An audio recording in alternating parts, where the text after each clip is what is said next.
You finally obeyed, and God went silent. Hi, friend. Welcome back. Or if this is your first time here, we're so glad you found this space. If you've been searching for deeper truth, for gentle guidance, for words that speak to your soul, you're in the right place. Before we begin, if this message touches your heart in any way, please take a second to like this video, share it with someone who needs it, and subscribe for more content like this. It helps more than you know. Now, let's talk about something most people never prepare you for. You finally said yes.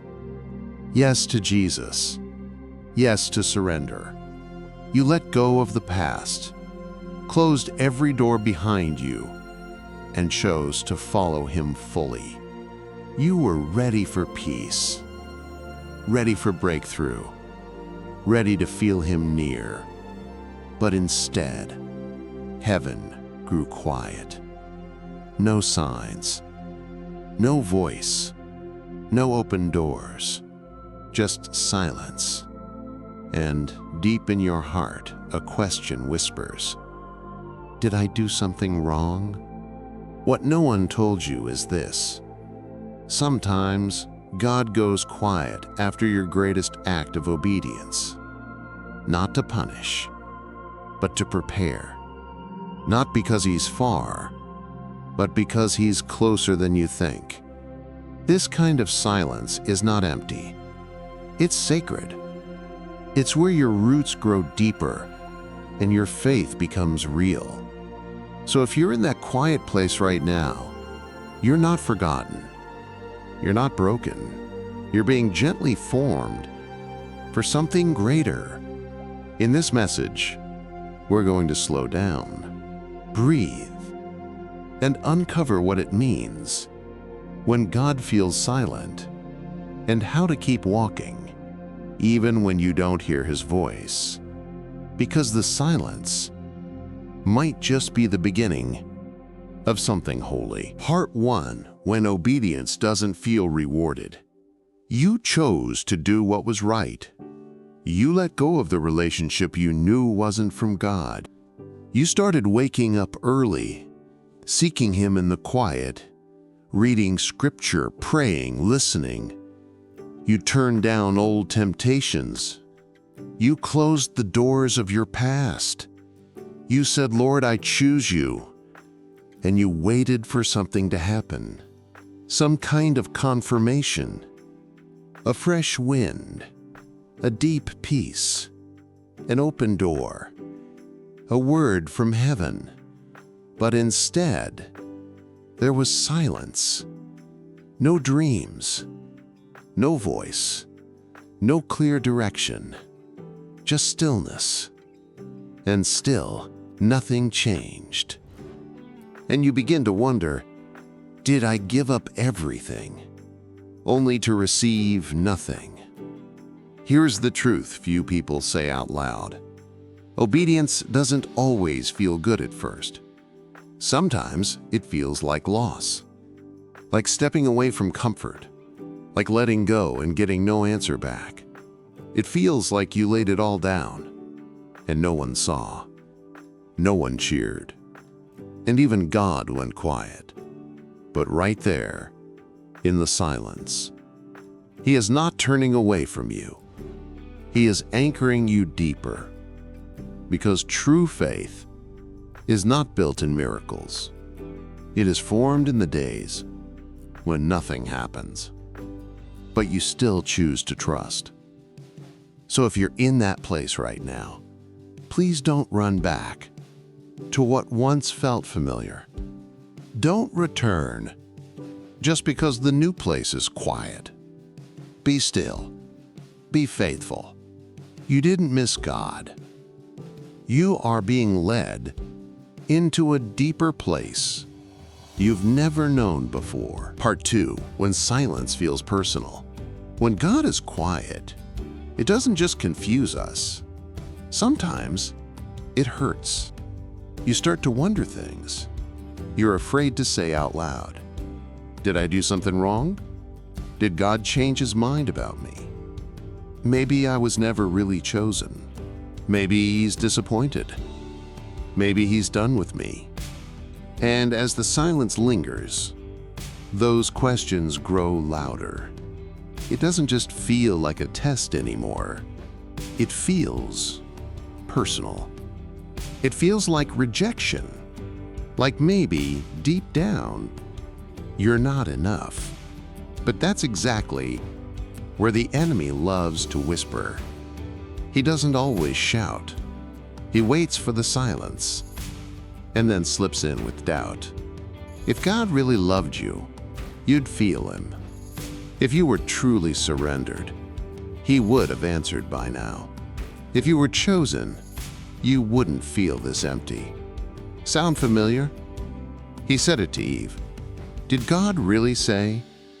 He said it to Jesus. If you are the Son of God, and yes, he'll say it to you too. But Scripture paints a different picture. Abraham waited in silence for 25 years, with no updates, no explanations, just a promise and a long pause. Joseph was thrown into prison, not for sin, but for righteousness. And the only thing he received was silence. David, the man after God's own heart, cried out in Psalm chapter 22, my God, why have you forsaken me?" And Jesus, the Son of God himself, hung on a cross, with no rescue, no voice, no comfort, just silence. Were they rejected? No. They were not forgotten. They were not cast aside. They were being refined, shaped, strengthened. Because God's silence was never absence. It was presence, just deeper than they had ever known. So if your heart feels tender and confused, you're not broken. You're not being punished. You're being trusted. Trusted with a kind of growth that comfort can't produce. This kind of silence is not God walking away. It's him going deeper into your soul, into your roots, into your motives. And yes, he still loves you, even in the quiet, especially in the quiet. Part 3. What silence actually means. Silence. We often assume it means distance, that God has stepped back, or maybe even disappeared. But in God's hands, silence is never random. It is never wasted. It is always purposeful. It's not a wall, it's a whisper, a soft invitation to come closer. It's not the absence of God. It's the quiet space where he begins to do something deeper than noise ever could. Let's look closer. What might God be doing in the silence? 1. Silence teaches trust. When a child is learning to walk, the parent doesn't hold their hand forever. At some point, they let go. Not to abandon, but to strengthen. They step back so the child can take a step forward. That's what trust looks like. And when God feels quiet, he's giving you space to walk by faith, not by feelings. He's not ignoring you. He's training you to walk with him, even when you can't hear him clearly. Because trust that depends on constant reassurance isn't really trust. 2. Silence invites you deeper. In the noise, we often rely on emotions. We chase the feeling, the atmosphere, the signs. But silence calls us into the deep, where goosebumps fade, and the only thing left is hunger for him alone. Not for what he gives, not for what he fixes, but simply for who he is. You will seek me and find me.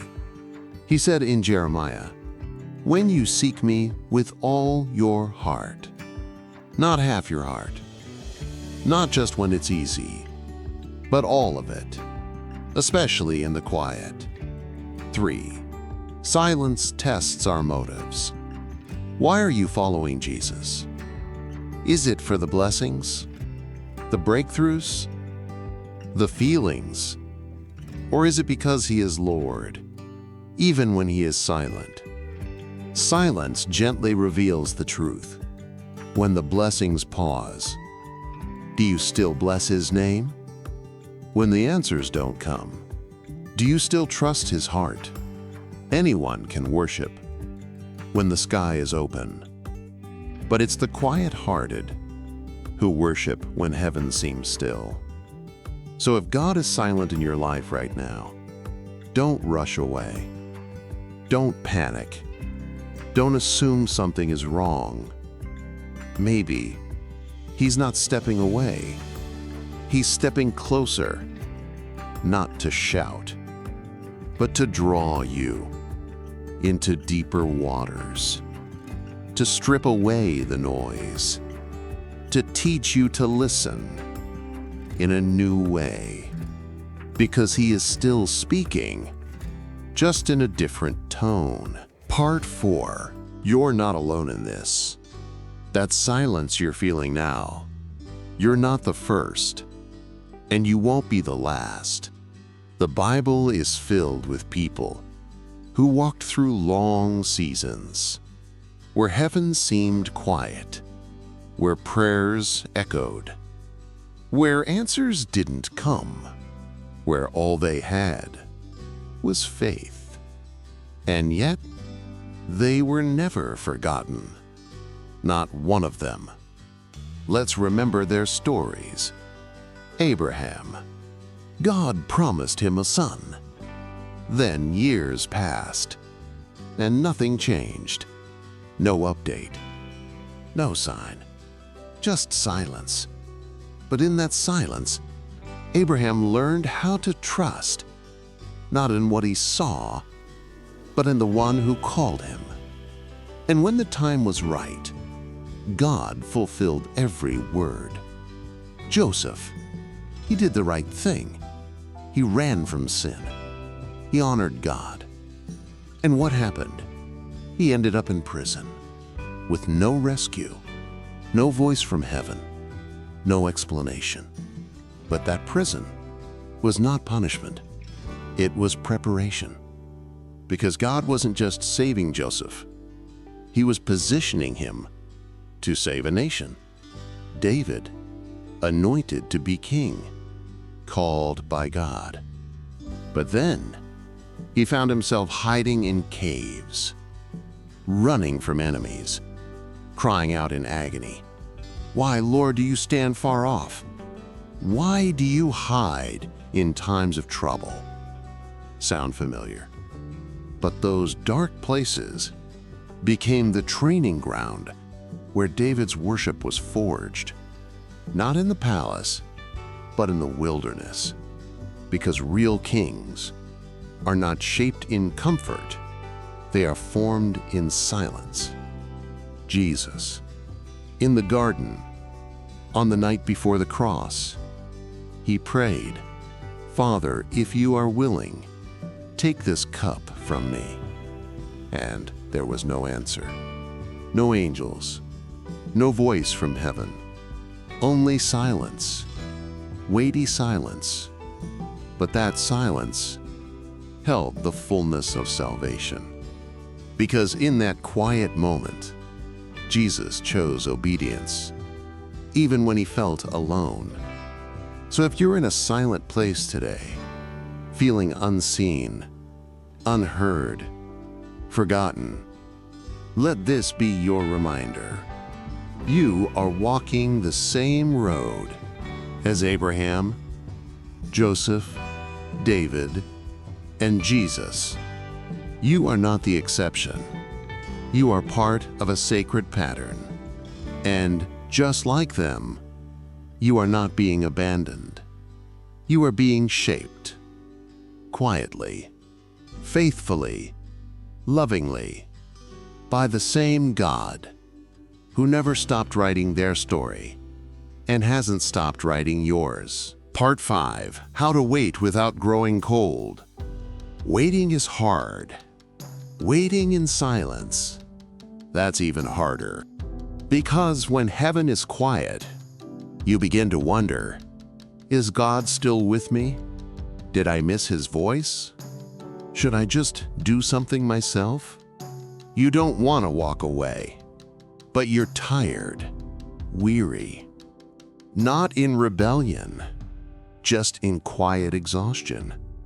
And slowly, without realizing, your passion begins to fade. Not with a loud fall, but with a slow drift. You still believe, but you don't burn like before. So how do you wait without growing cold? How do you stay soft when everything feels dry? Let's look at 5 ways to keep your heart alive in a season of silence. 1. Keep showing up. Even when you feel nothing, even when it's dry, even when every prayer feels like it hits the ceiling. Just keep showing up. Pray, not for emotion, but for connection. Worship, not because you feel full, but because he's still worthy. Read the Word, not to get chills, but to feed your spirit. Because when you stop showing up, you stop welcoming the fire. And slowly, you forget what it felt like to burn. 2. Guard your heart from substitutes. In seasons of silence, you'll be tempted to replace presence with noise. You'll chase the next sermon, the next reel, the next worship moment that might feel like God. But emotional sparks can't replace real fire. You don't need more hype. You need him. And sometimes he chooses to be quiet, so your soul learns the difference. 3. Remember his faithfulness. When you can't hear his voice now, listen to his record. Think back. Remember every time he carried you, every prayer he answered, every breakthrough you didn't expect. Write them down. Speak them out. Say to your soul, "My God has never failed me, and he won't start now." Because the silence may be new, but your God is not. 4. Stay connected to others. Don't isolate. That's what the enemy wants, to pull you alone and tell you no one else understands. But the truth is, you're not the only one. Let others carry the flame when yours feels dim. Join with people who burn, not with hype, but with quiet, faithful fire. Let their prayers rekindle your hope. Because sometimes your embers just need a little wind from someone beside you. 5. Be honest with God. You don't have to fake it. You don't have to smile through the silence. You don't have to act like you're strong. Just be real. Say, "God, I miss you. I feel empty, but I'm still here, and I'm not leaving." That kind of honesty is worship. That kind of faith moves mountains. Because what keeps the heart soft isn't perfection. It's presence. So no matter how long this silence lasts, don't grow cold. Keep showing up. Keep remembering. Keep burning, even if it's just a flicker.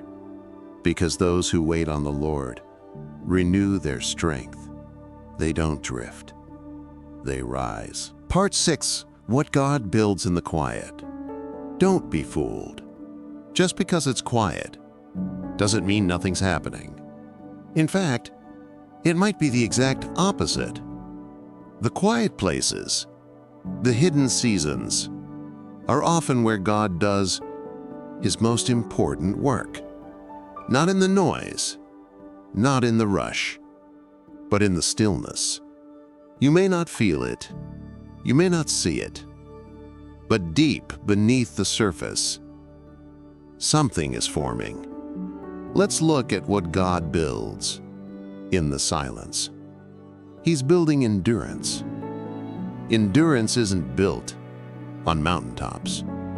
It's formed in valleys, in the day-after-day moments, when you feel nothing, but you still show up, still pray, still wait. That's spiritual muscle. That's unshakable faith. The silence isn't delaying your growth. It is your growth. Let endurance have its full effect, that you may be mature and complete. James chapter 1, verse 4. He's training your discernment. When the noise stops, your ears start to adjust. You learn to listen deeper, to test every voice, to know the difference between what feels right and what is right. Silence sharpens your senses. It clears the static. It helps you hear God, not through hype, but through truth. And when He speaks again, you'll recognize His voice, because it's the one that stayed, even when everything else faded. He's purifying your motives. Why do you really follow Jesus? Is it for what He gives? For comfort? For blessings? For answered prayers? Or is it simply because He is good? Silence gently asks that question and strips away everything extra. No applause, no benefits, just devotion. And if your love can survive there, in the quiet, in the unseen, then nothing can shake it when the blessings come. He's enlarging your capacity. God isn't withholding good things. He's preparing you to carry more and to carry more. You must be able to hold weight, holy weight, the kind of weight that comes with deeper calling, greater responsibility, and eternal fruit. The silence presses your spirit. It expands your heart. It stretches your faith to fit what's coming next. Because God never gives glory to someone unprepared. And right now, He's preparing you. So don't despise the quiet. Don't try to rush through it. Don't assume God is far away. He's forming you in the silence, in the hidden place, in the places no one else sees. That's where saints are forged. That's where roots go deep. That's where real fire is born. Let Him finish what He started, because the flame that lasts is the flame formed in silence. Part 7, when He speaks again. The silence won't last forever. One day, God will speak again. He will move. He will break through the clouds. He will open your heart with a whisper that makes everything make sense. But here's the question. Will you still be listening when He does? Some people start strong. They endure for a while. But as the silence lingers, they begin to drift. They stop expecting. They stop showing up. Not because they stopped believing, but because they got tired. And when the voice finally comes again, they're already gone. But not you. You've been shaped in the silence, trained in the stillness, refined by the waiting. Your fire isn't loud, but it's real. Your heart isn't flashy, but it's steady. So when he speaks again, and he will, you'll know it's him. Not because of the feeling, but because your spirit was tuned in the quiet. You'll respond, not with hype, but with a calm, burning yes. Because the silence didn't destroy you. It formed you. It made you steady. It made you strong. It made you holy. And now, you're ready. So if this message spoke to your heart, don't walk away from it. Let it stay with you. And if you're hungry to go deeper, don't miss what's coming next. In the next message, we'll uncover why spiritual attacks often come right after obedience. We'll talk about the confusion, the temptation, the whispering voices that show up just when you start to walk right. And more importantly, we'll learn how to stand firm when the storm tries to steal what God just planted. Because the silence wasn't the end. It was just the beginning of something worth fighting for. Until then, stay soft, stay listening, and never stop expecting him. He's closer than you think, and he's not finished yet.